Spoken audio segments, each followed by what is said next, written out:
We need to rethink how we clothe ourselves, we need to rethink how we create our homes, we need to rethink how we do our agriculture and industry. The young people who are going into business, you must think on these terms. How to impact maximum number of lives and where can we do it? Your existence, your action, your word, everything. Is it inclusive or exclusive? Just fix that one thing.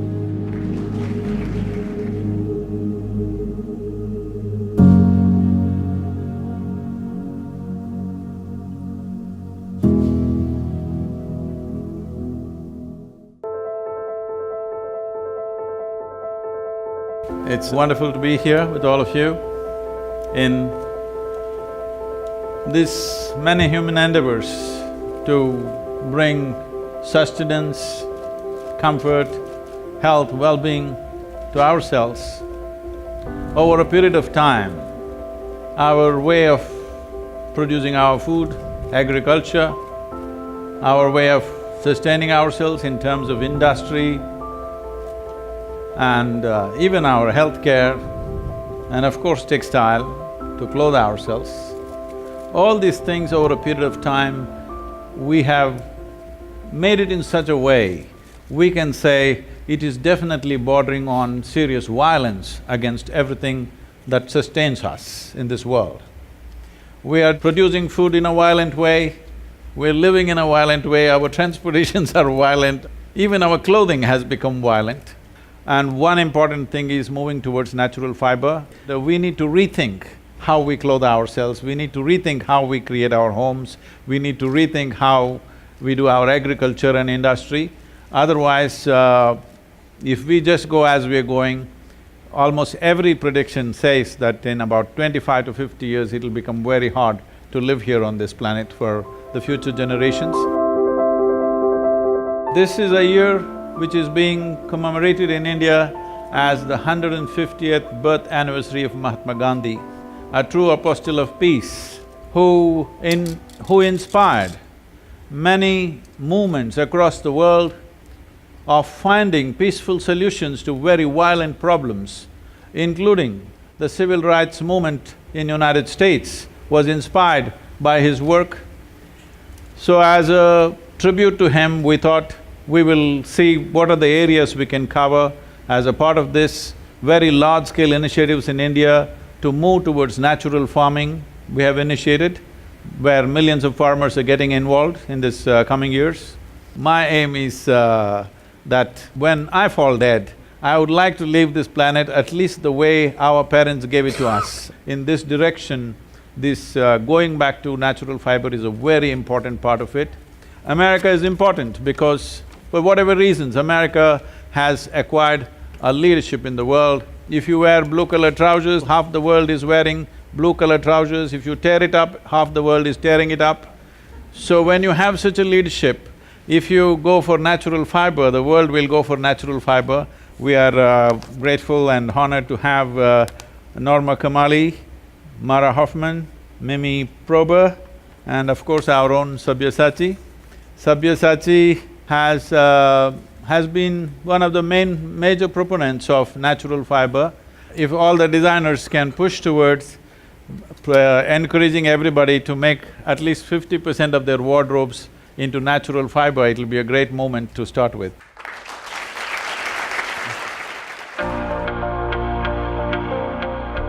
I just wanted to ask you about how we can contribute back to society and give back, because everyone keeps talking about contributing and contribution, but it's really hard for each person to come up, and just want to hear your thoughts on it. See, when I talk about giving back something to you, that means I have stolen something from you already. Please don't do that. If you don't do the first act, the second act will not be necessary. As a part of this, we have started this conversation in the business world. It's still picking up momentum, but not enough momentum. I am talking about structuring businesses in such a way that in any transaction, you're talking about sustainable business. Not only ecologically, the business also has to sustain as a business. Whether it's marketplace or marriage, unless it benefits both the people, this transaction is not going to go for long. Why can't businesses be built in such a way that it's naturally beneficial to everybody? Today, a lot of impact businesses are coming which are all thinking on these terms. It is still not large enough as it should be, but it's beginning to happen. As a part of this, right now one of the biggest problems we need to address in the world in the next few years is going to be migration. It's estimated nearly 1.5 billion people will migrate in the next 5 to 10 years' time. When 1.5 billion people start moving, not one wall, people will try to build walls everywhere. And wall is a solution only till the tide is of a certain level. When the tide increases, it'll fall over the wall. I'm not just talking about one country, I'm saying everywhere. So what is the solution for this? This problem is just this, right now, nearly 80% of the world's investment is probably in approximately 25 to 30 cities on the planet.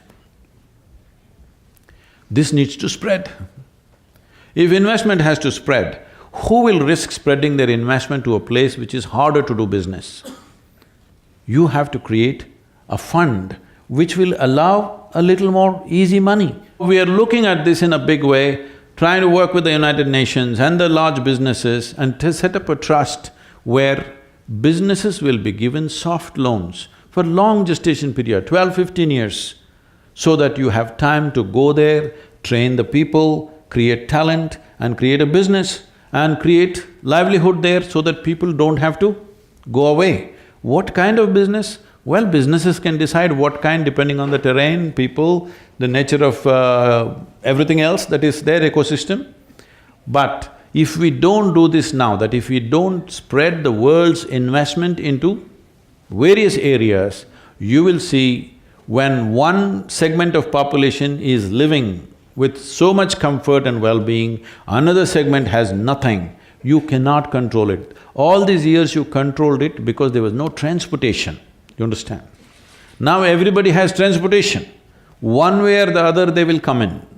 One way or the other they will come in. It doesn't matter what kind of barriers you put up, in the next 10 years' time, they will come anyway unless you put investments in various places and create livelihoods. The businesses have to be structured like this. Young people who are studying business, you must think of solving world's problems rather than just thinking of some fanciful ambition. Whatever activity we perform in the world, how deeply we touch another life is the most profound satisfaction of activity. That's the purpose of activity, really. Do you want to write a book that nobody wants to read? No. Do you want to cook something that nobody wants to eat? Do you want to build a building where nobody wants to live? When you do something, you want it to touch somebody's life. So if this is the thing, the young people who are going into business, you must think on these terms. How to impact maximum number of lives and where can we do it? If we don't create this opportunity and allow migrations to happen, you will see terrible things happening when people migrate. So you must understand this. Right now, between Africa and United States, at Spain, Italy, all these places, every year, thousands of people are drowning in the waters. They are not reported. Media will not report that. Nobody wants to report that because they're unwanted people. Those thousands of people who left their homelands where they have lived forever and coming and desperately looking here and there, losing their wives and children and husbands and searching here and there, this is not a small thing. This is going to scale up in a tremendous way if we don't spread investment, if we don't spread businesses into societies which are stuck in poverty right now.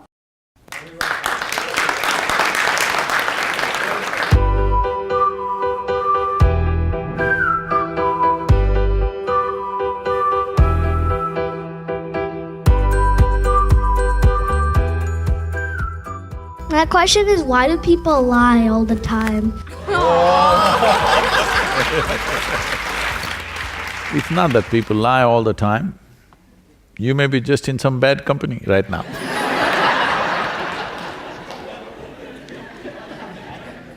Now, for yourself, leave the other people.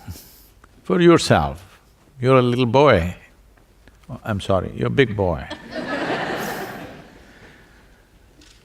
You must understand this. Don't concern yourself about what is truth, what is a lie. Just concern yourself about this one thing. Every word I utter, every action that I take in my life Is it for everybody's well-being or is it just about me? That's all. Don't worry about what is true, what is lie, these are all endless nonsensical debates. Just concern yourself about this, whether everything that you do is inclusive or exclusive. If you just fix this one thing for yourself, then you don't have to worry about anything else.